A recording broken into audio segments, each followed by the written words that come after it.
Olá, tudo bem? Eu sou o professor Jesué Graciliano da Silva, da disciplina de Mecânica dos Sólidos. Hoje vamos falar um pouquinho sobre essa disciplina, o que a gente estuda e quais são as aplicações. Inicialmente falando, é importante lembrar que a disciplina Mecânica dos Sólidos também é conhecida como resistência dos materiais.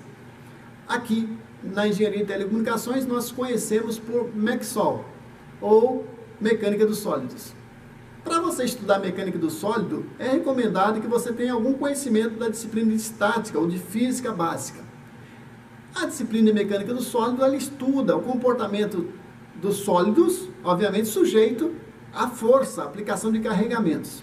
Basicamente, são três grandezas a serem consideradas em conjunto: carregamento, forças, né? A geometria do material aplicado. Eu posso ter uma barra de aço ou uma barra de madeira, é diferente, e também o tipo de material. Então vejam, material, se é aço ou madeira, por exemplo, a geometria, se, por exemplo, a barra ela é circular ou quadrada, ou também o carregamento, dependendo da força aplicada, o material pode sofrer um ou outro comportamento. Então, é uma tríade, a gente fala que é uma tríade, né? Uma trindade. Você tem três elementos: material, geometria e o carregamento juntos atuando. Bom, a origem da resistência dos materiais, ou mecânica dos sólidos, ela é bem antiga. Na verdade, até mais ou menos no século XV, a maioria das construções era realizada na base do empirismo, ou seja, o aprendizado que passava-se de geração para geração. Lembrando que na Idade Média era muito comum as corporações de ofício, onde as pessoas aprendiam o ofício a partir dos mestres e aprendizes, aquele sistema de mestre e aprendiz. Era assim que eram passadas as informações de construção dos castelos, das pontes, né, etc. e tal. Bom, a partir de Leonardo da Vinci, ali no meados do século XV, até mesmo meados do século XVI e XVII, com Leonardo da Vinci, Isaac Newton e Hooke, que são os grandes nomes do método científico, do método experimental, a gente tem uma mudança na forma como a disciplina é organizada.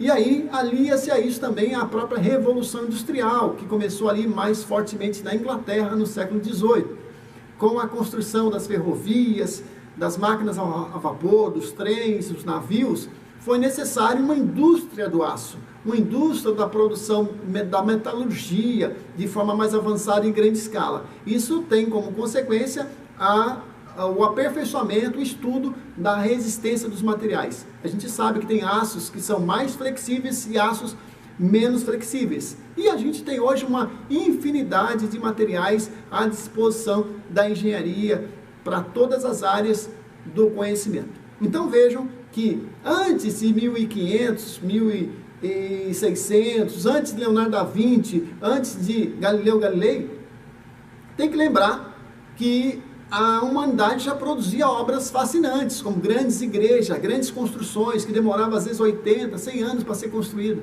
A humanidade já tinha tido a experiência no Coliseu Romano, do Partenon, das pirâmides do Egito, só para citar algumas grandes obras, né? Lembrando que estamos falando aqui de obras com 150 metros de altura, 50 metros de altura, feitas de pedra.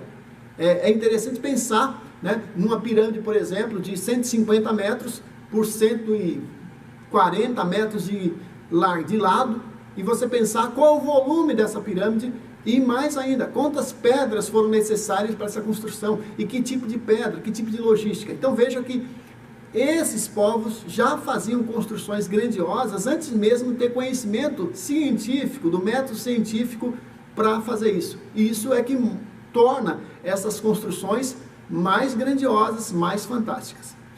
Na nossa área, a gente começa pensando no método científico a partir do seguinte trabalho de Galileu Galilei. Vocês vão ver essa ilustração aqui no nosso vídeo.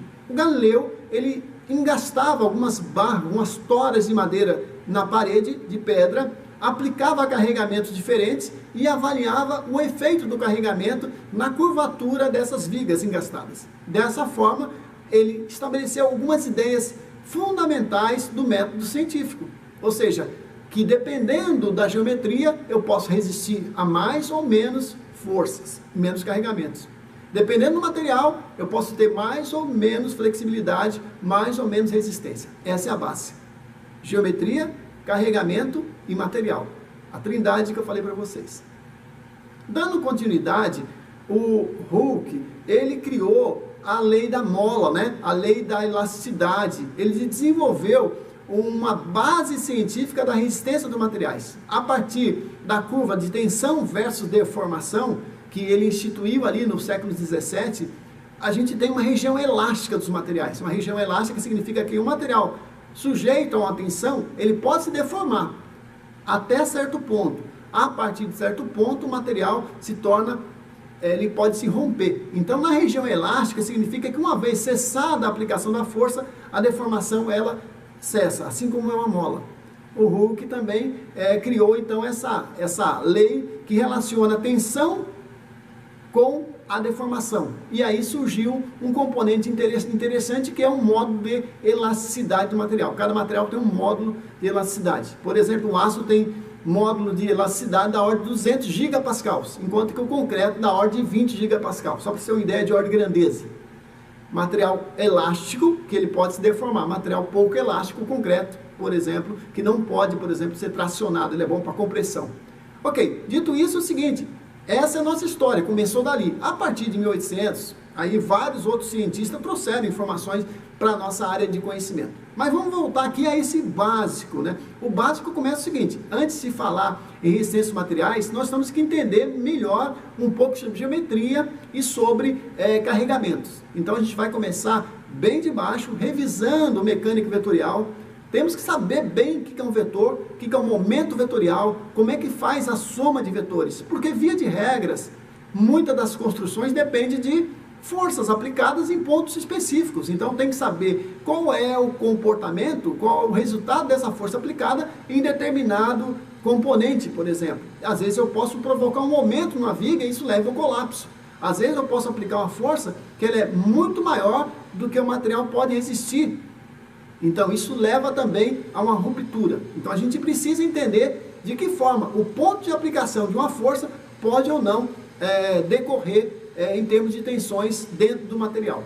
Então, a primeira coisa que vamos fazer na disciplina é estudar mecânica vetorial. Vamos passar um tempo em relação a isso. Depois, vamos conhecer um pouquinho da lei de Hooke, vamos aplicar a lei de Hooke nas treliças, na deformação de eixos e, finalmente, vamos estudar um pouco sobre tensão de deformação. Basicamente isso, tensão de deformação em vigas biapoiadas. Isso significa que a gente vai estudar qual é o efeito da aplicação de forças em vigas biapoiadas e vamos estudar aí diagramas de momento fletor, diagrama de esforço cortante. Podemos ver um pouquinho de torção também no meio do caminho. Então, a disciplina, ela é dessa linha. É uma disciplina muito simplificada, obviamente que elas são apenas 40 horas de aula. E a gente começa com essa revisão de matemática básica, mecânica vetorial e vai para a aplicação. Vamos usar alguns programas para isso. Nós temos aí o Viga Online e também o programa F-Tools. A gente tem aí a descrição no vídeo para vocês. São programas disponíveis gratuitamente para vocês fazerem algumas contas, aprenderem também a conferir os resultados de vocês. Faremos alguns cálculos manualmente, mas também vamos conferir esses cálculos por meio desse tipo de programação. Além disso, eu preparei algumas planilhas eletrônicas em Excel ou Google, né? Planilha, onde vocês podem fazer alguns cálculos automatizados. Isso facilita bastante aí o desenvolvimento daquelas continhas mais difíceis no que se refere aí, por exemplo, a momentos vetoriais ou mesmo soma de vetores, soma de forças. O importante é que vocês entendam que nós temos ferramental hoje computacional para nos auxiliar em relação a isso. Aliás, quem trabalha hoje com a área de resistência de materiais, trabalha muito hoje com métodos de cálculo, chama de elementos finitos, tem programas, né, que fazem a simulação da deformação no material decorrente de uma força em 3D, né, 3 dimensões. Então, o céu é o limite aí para aqueles que são especialistas. Para nós aqui agora, como vamos estar numa introdução, basta vocês terem essa compreensão. Então, a primeira coisa que eu preciso que vocês comecem a fazer é revisem vetor. O que é um vetor? Como é que soma um vetor? Como é que calcula, por exemplo, quando o vetor está aplicado para um lado, como é que decompõe esse vetor? Como é que decompõe seno, cosseno, tangente? Como é que descobre o ângulo do vetor resultante? Então a soma de vetor é a base inicial. Depois estude um pouquinho sobre momentos vetoriais. Como é que um momento vetorial pode ser aplicado na área de resistência de materiais. E a partir daí, nós vamos aplicando isso em vigas biapoiadas, em carregamentos uniformes e pontuais. Vamos trabalhar um pouquinho de centro de gravidade, momento de inércia, um monte de conceitos que são muito úteis aí para que a gente faça os nossos cálculos. É isso, espero que vocês gostem da disciplina, eu vou estar à disposição de vocês nesse aprendizado, eu gostaria que vocês fossem protagonistas, que vocês tivessem essa capacidade de estudar por conta, aquela história da sala de aula invertida, né? Onde vocês vão lá, estudam o conteúdo um pouco antes e venham para tirar dúvidas. Isso é muito importante que vocês possam fazer sempre. O material está disponível sempre no Siga A, vocês têm uma apostila e tem um livro-texto que eu separei para vocês. Então vocês têm todo o material para iniciar o estudo da disciplina sozinho em alguns pontos. Façam os exercícios recomendados, leiam o texto e assistam alguns videoaulas que eu preparei para vocês. Então vai ter sempre assim, uma apresentação inicial, vocês vão ter um texto para ler, um resumido, ou o próprio livro. Eu vou passar para vocês uma lista de exercícios para vocês fazerem e vocês vão poder analisar videoaulas resolvidas, parecidas, para vocês fazerem a lista. E ao final, vocês vão sempre estar entregando aí essas soluções para mim, tá bom? Espero que vocês gostem da disciplina, que vocês possam ver as aplicações, que vocês assistam aos nossos vídeos recomendados e que vocês tirem proveito dessa disciplina como algo informativo, como algo educativo, como algo que possa ser levado para a vida de vocês, porque todo mundo já viu uma construção sendo feita, todo mundo qualquer material que você pegue na mão, ele tem um estudo de resistência. Pode ser um plástico, uma caneta, uma cadeira, uma mesa, uma máquina fotográfica, um tripé, qualquer coisa que a gente possa olhar, existe uma análise de quantidade de material que vai ali para suportar as tensões aplicadas. Cada material tem uma certa exigência, então cada material tem uma força necessária para se resistir. E eu preciso de mais ou menos material, eu preciso de mais ou menos vigas, então eu preciso saber exatamente qual é as tensões decorrentes das forças para que eu escolha o material mais apropriado para cada aplicação. Às vezes eu vou precisar de uma corda um pouco mais grossa, às vezes eu vou precisar de um perfil de viga um pouco mais robusto para resistir a um determinado carregamento. Sem contar as cargas acidentais e o fator de segurança, que é muito importante se levar em consideração. Valeu, fiquem bem e até a próxima aula.